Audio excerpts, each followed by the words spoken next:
بەخشین لە گیرفانی کرێکاران لە ژێرناوی هاندانی سەرمایەدار بۆ ڕەخساندنی هەلیکار.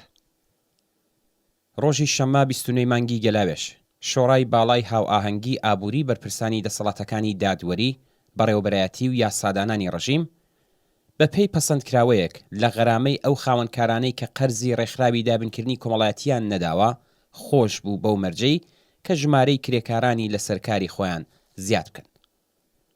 ئەم حاتەم بەخشیە سەرەڕای ڕواڵەتی فریوکارانەی، بەڵام لە ڕاستیدا بە شێوەیەکی فریوکارانە لە گیرفانی کرێکاران پەرداخ دەکرێت.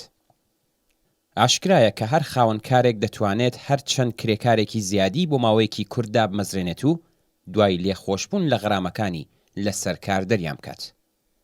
لە وڵاتێکدا کە یاساکان، سیستەم و بەڕێوەبەران لە بەرژەوەندی خاوەنکارەکاندان، کێ دەتوانێت بۆ کردەوەی گەندەڵکاری و دژەکرێکاری بەر بە خاوەنکاری چکۆلە و گەورەی ئێرانی بگرێت؟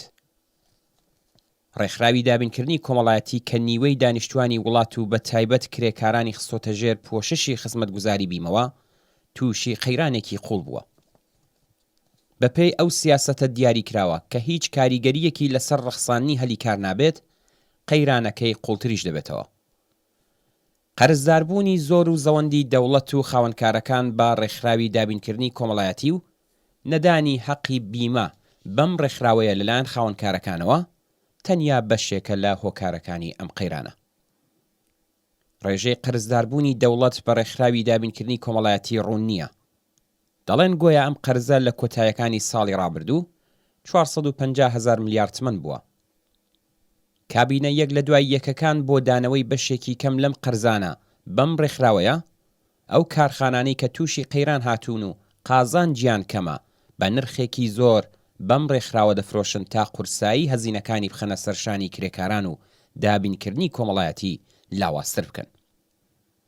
بەڵام خاوەنکارەکان پتر لەوەی بە شێوەی ڕاستەوخۆ بە دابینکردنی کۆمەڵایەتی قەرزدار بن، بەپێی یاساکانی کۆماری ئیسلامی سیاسەتی دژە کرێکاری ڕژیم لە زۆر بابەتدا هیچ بیمەیەک نادەن و بەو مانایە قەرزداری ناڕاستەوخۆی ئەون. بەپێی سیاسەتەکانی کابینەی ڕەفسەنجانی، ناوچەی ئازادی بازرگانی پیشەیی کە تەنیا لە ئەسەلویە پتر لە 60,000 کرێکاری پیشەیی چالاکی هەیە، لە یاسای کار دەریان هاویشت. بەجێ یاسای کار ڕێسایەکی تایبەت بە کار لەو ناوچە ئازاد و بازرگانی پیشەیانە کار دەکات کە بە شێوەیەکی گشتی پتر لە 1 ملیۆن کرێکار کاری تێدا بکات. خاوەنکارەکان بەپێی ئەو یاسا و ڕێسا تایبەتە ناچار بەدانی بیمەی کرێکار نین. هەروەها کرێکارانی بیناسازی کە تەنیا 700,000 کەسیان ناویان تۆمار کراوە بیمە نین و هیچ خاوەنکارێکیش بیمەکانیان پەرداخ ناکات. لە کابینەکانی دواتردا ناوچە ئازادەکان پەریان سەند و هەتا ئێستاش هەر بەردەوامە. لا دەی هەشتای هەتاویدا هەموو کارگا و ئەو ناوەندە خزمەتگوزاریانەی کە کەمتر لە 10 کەس هێزی کاریان هەیە لە هەموو شار و گوندەکانی وڵات یاسای کار نایانگرێتەوە. بێگومان خاوەنکارەکان هیچ بیمەیەک بۆ زۆربەی کرێکارانی لە سەرکاری ئەو کارگایانە پەرداخ ناکات. هەر ئەو دوو بەرنامەی دەوڵەت ملیۆنان کرێکاری بەشی بەرهەمهێنان و خزمەتگوزاری و بنەماڵەکانی لە مافی دابینکردنی کۆمەڵایەتی خانەنشین بوون بێبەش کردووە و هەروەها سەرچاوەی داهاتی دابینکردنی کۆمەڵایەتیشی بەرتەس کردوێتەوە. لەلایەکی ترەوە دابینکردنی کۆمەڵایەتیش لە چاودێریکردن بەسەر پەرداختی پشکی خاوەنکاردا بێبەش کراوە بۆ ئەوەی کە خاوەنکار بتوانێت لە ئەگەری دانی بیمە مافی بیمەی کرێکاران بە پێی لانی کەمی حەقدەست پەرداخ بکەن، نەک بە پێی حەقدەستی واقعی. لە حاڵێکدا خاوەنکارەکان دەتوانن بە پشتبەستن بە یاسا لا لێخۆشبوونە یاساییەکان و گرنگتر لەوان دانی بەرتیل خۆیان لە پەرداخکردنی بیمە و حیساب پاکردن لەگەڵ ڕێکخراوی دابینکردنی کۆمەڵایەتی بدزنەوە، بەڵام کرێکاران بە هیچ جۆرێک ناتوانن لە دانی پەرداختی سەهمی بیمەی خۆیان خۆب بۆیرن. ئاشکرایە کە ئەو ڕێکخراوەیە ئەرکە نیوە و ناتەواوەکانی خۆی لە ئاسبی مەکراوەکانیشدا بە باشی و لە کاتی خۆیدا بەڕێوە نەبردووە و نایبات.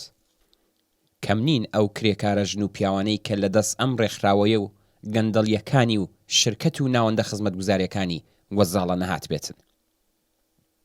بڕیاری شۆڕای باڵای هاوئاهەنگی ئابووری بەرپرسانی دەسەڵاتەکانی دادوەری بەڕێوەبەرایەتی و یاسادانان بۆ لێخۆشبوونی غەرامەی خاوەنکارەکان بە مەرجی دامەزراندنی کرێکار تەنیا گاڵتە نییە بەڵکو لە هەمان کاتدا نیشانەی ئاشکرای بێتوانایی بەرپرسانی ڕژیم لە ئاسوڵامدانەوە بە پێداویستیەکانی کۆمەلگادایە.